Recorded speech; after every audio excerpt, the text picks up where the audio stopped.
નમસ્કાર ખેડૂત મિત્રો, નમસ્કાર ડીલર મિત્રો, આપ સૌનું હાર્દિક સ્વાગત છે. હું એલિસ ગોઠી ડીસીએમ શ્રીરામ વતી આપ સૌનું હાર્દિક સ્વાગત કરું છું. આજે આપણે વાત કરવાના છીએ શ્રીરામ કંપનીની એક નવી વેરાયટી જેનું નામ છે શ્રીરામ સુપર 5SR05. તો આજે આપણે અડવાણા ગામ ઉપર આવેલા છીએ, તાલુકો જિલ્લો પોરબંદર.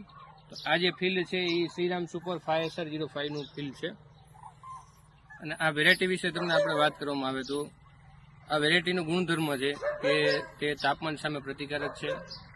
ટીકા ગેરું જે અત્યારે ખેડૂત માટે એક મોટો પ્રશ્ન બની રહ્યો છે તેની સામે પણ પ્રતિકારક જાત છે. આપણે જે અત્યારે મૂળ ખેડૂત માટે એક પ્રશ્ન મોટો આવતો હોય કે ઢળવાનો પ્રશ્ન આવતો હોય છે, તો આપણે આ વેરાયટીની લાક્ષણિકતા જોઈ શકીએ કે જે નોર્મલ પવન છે, પવન રીતે આપણે વધારે ઢાળવામાં આવે તો પણ ઢળતી નથી, તરત ઉપર ઊભી આવી જાય છે. એટલે કે ઢળવાનો પ્રશ્ન આ વેરાયટીમાં નથી. બીજા નંબરમાં જે ડુંડી બંધાવાનું છે તો તાપમાનની બાહ્ય અસર અત્યારે તેમાં જોઈ શકાતી નથી. અત્યારે નોર્મલ જે ટેમ્પરેચર છે 40 સેલ્સિયસ તાપમાન છે, તો તેની સામે પણ અત્યારે ડુંડીનું પ્રોપર ફોર્મ્યુલેશન થયેલું છે, દાણા પ્રોપર ભરાયેલા છે. તમે જોઈ શકો ખેડૂત મિત્રો કે જે દરેક છે દરેકમાં 4 દાણા જેવું અત્યારે ભરાવાનું ચાલુ છે. દાણાના ભરાવા સાથે આ વેરાયટીની બીજી મુખ્ય લાક્ષણિકતા છે એની ફૂટ. આપણે છોડ ઉપર એની ફૂટનું જોઈએ છીએ. આ એક છોડ છે, તમે જોઈ શકો.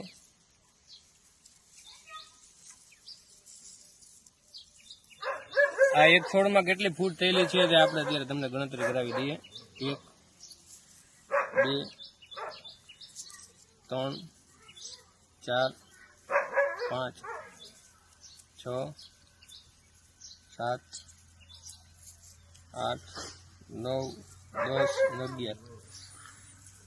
એક જ છોડ છે અને ખેડૂત મિત્રો 11ની ફૂટ આમાં જોયેલી છે અને 11 ડુંડી થયેલું છે એની સામે.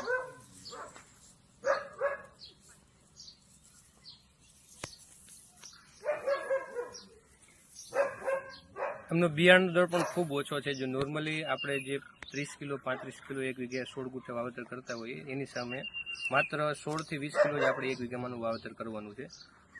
મારી પાસે એક બીજી વેરાયટીનો છોડ છે જે 173 વેરાયટી આવે છે. આ વેરાયટીની ફૂટ તમે જોઈ શકો અને ડુંડીની સાઈઝ જોઈ શકો.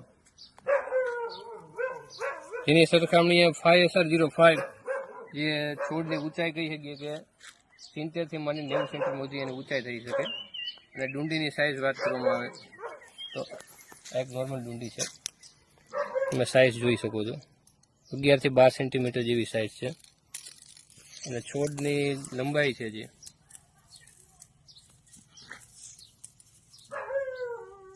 75 થી 80,